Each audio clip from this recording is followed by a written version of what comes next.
So this is everything that I use to make Rose Infused Oils.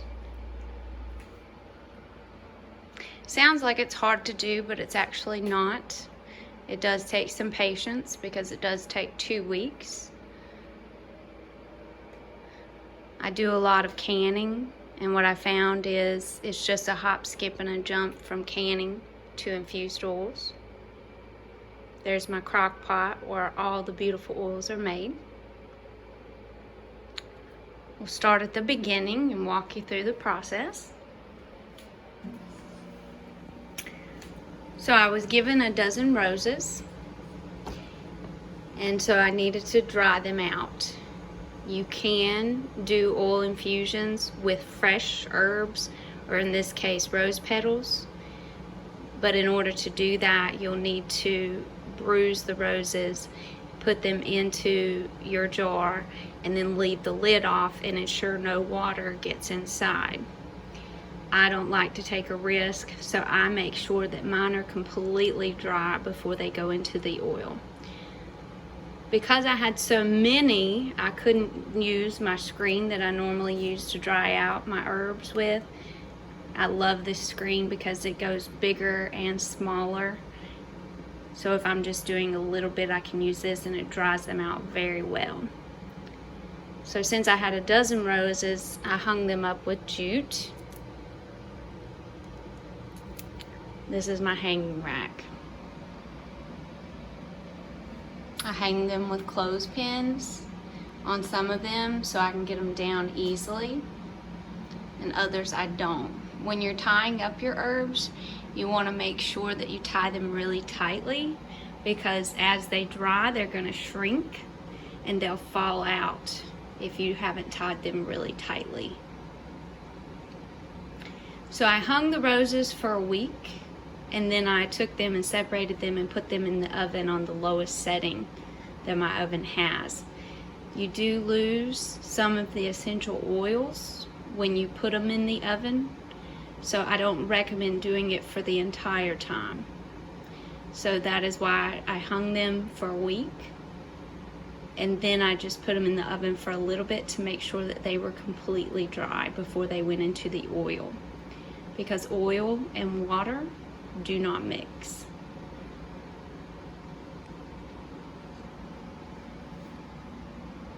For this batch, I used extra virgin olive oil.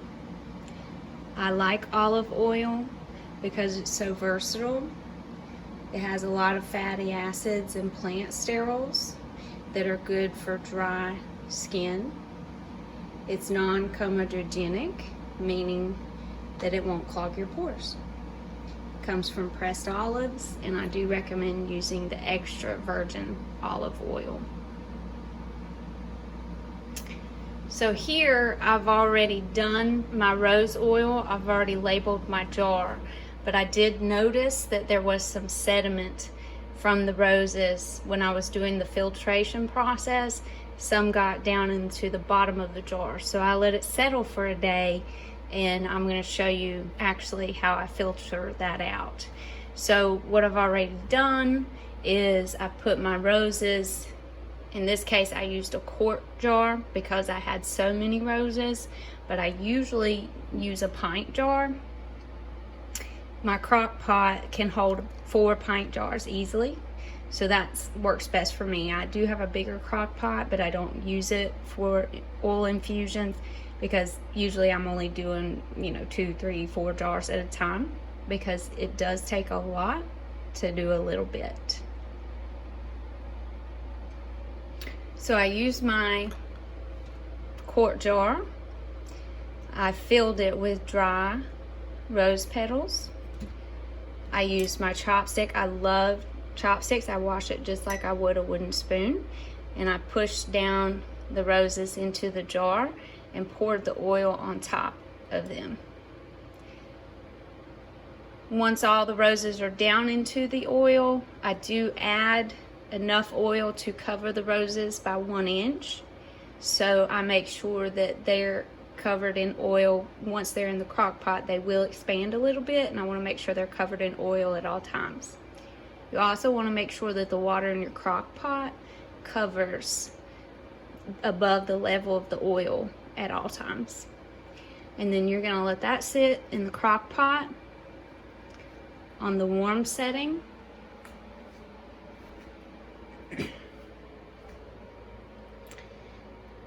Because you don't want to cook your herbs. You just want them to slowly infuse the rose petals, the essential oils from the rose petals into the oil. So 4 to 7 days, it's in the crock pot. You're checking the water level to make sure that it stays above the level of the oil. I do mine for 7 days because I'm a perfectionist. And so I want to make sure that they're in there for the longest amount of time and infused really well. After 7 days, you take them out and you filter out the rose petals, because now your oil is infused with all those essential oils from the roses.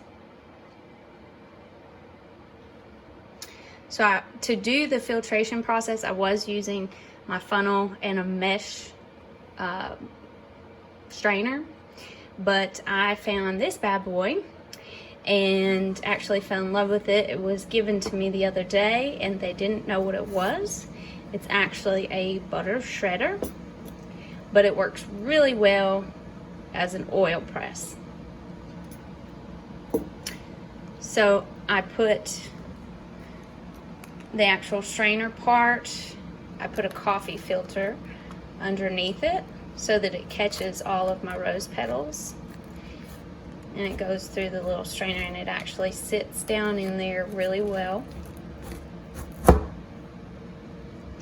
And then I put my rose petals in here because there's a lot of really good essential oil still left in those rose petals.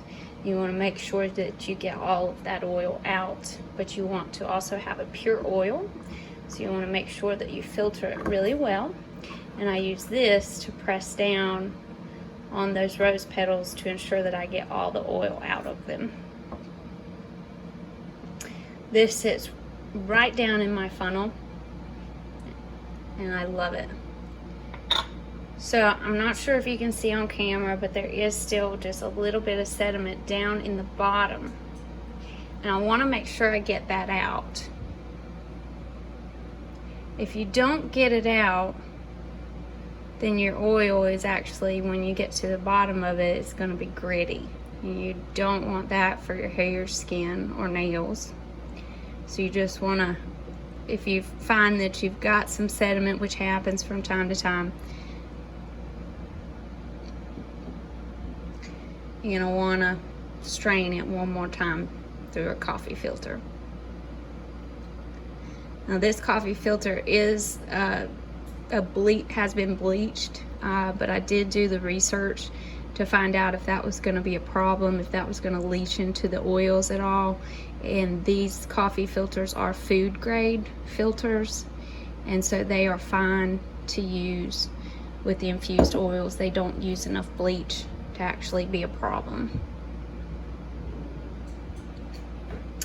So I'm just going to let that sit and let it just drip through the coffee filter. It does take just a little while.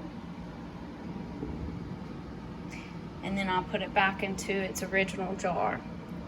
Now everything I use has been sterilized. I use boiling water to sterilize all of the equipment.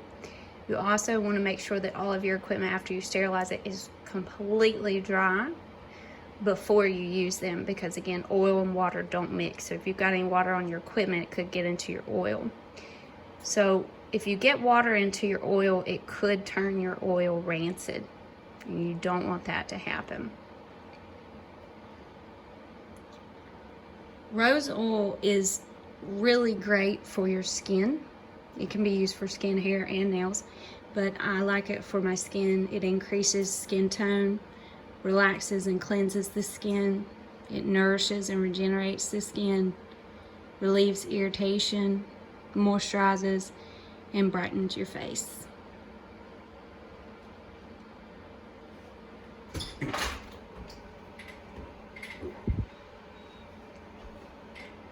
I add vitamin E oil to all of my oils. The main reason is for preservative, because it's high in antioxidants. It fights free radicals. So I just put a couple drops into all of my oils to preserve them. But also it gives you really good, it's really good for your skin, hair, and nails. It moisturizes and helps with fine lines and wrinkles. So I put it in everything, not just to preserve.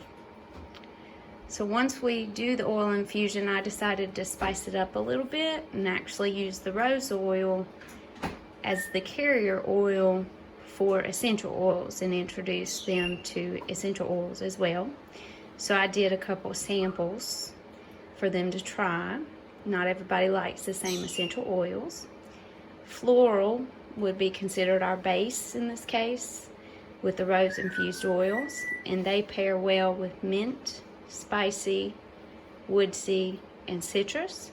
So I used those 4 to make them samples of the rose oil infused with essential oils. I chose to do a 2.5% dilution. You can choose whatever dilution you would like. This is one that I'm making for myself. So when you're doing a 2.5% dilution with your carrier oil, you'll do 15 drops per 6 teaspoons of carrier oil, or 1 ounce. So this is a 1 ounce bottle. It's glass, so that it can be sterilized. And you just want to put 15 drops of your essential oil in there. Mix it together.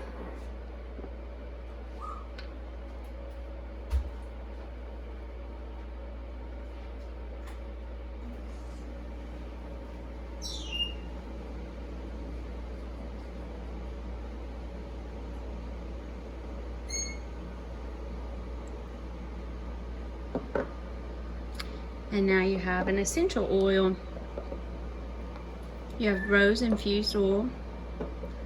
I used this particular essential oil is tea tree because I'm going to use it on my face. And you can just put the lid on and shake that up and mix it together. You want to make sure you label everything.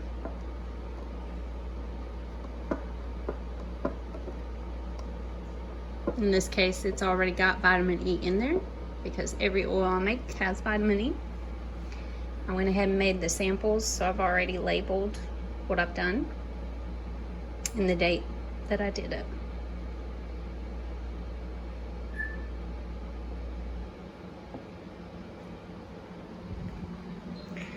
When you put your oils into your crock pot, you're also going to want to label it, what it is and what it's in and the date that you did it. So I use freezer tape to do that so that I can just pull it off the lid easily. That way you can keep yourself straight on the 7 days, because you might want to add an oil in there a few days after, and you just want to make sure that everything is in there for the 4 to 7 days that it takes to infuse.